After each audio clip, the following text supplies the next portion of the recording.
This channel does not promote any violent, harmful, or illegal activities. All content provided by this channel is meant for an educational purpose only.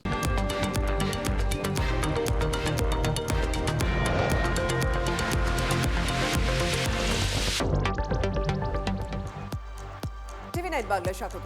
Bengal breaking নিয়ে আপনাদের সঙ্গে রয়েছে আমি শর্মিষ্ঠা, আর আমার সঙ্গে রয়েছে lima.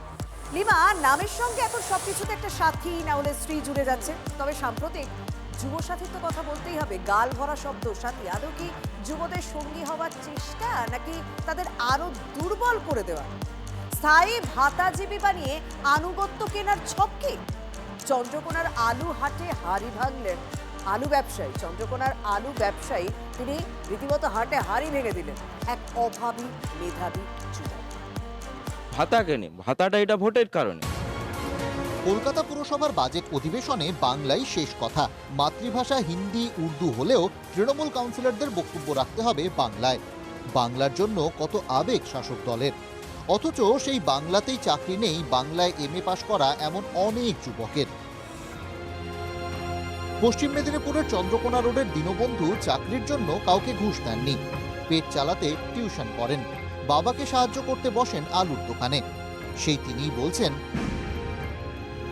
Yuvasathi বেকারদের জন্য ললিপপ। সেই ক্ষোভেই নেবেন না যুবসাথী। আমি চাইনি ভাতা, সরকার এটা চাকরি দিতে চাইছেনি, চাকরি দেওয়ার জন্য ভোটার আসছে, ভোটে নেওয়ার জন্য এটা হচ্ছে আমাদেরকে ভাতা ধরিয়ে দিচ্ছে।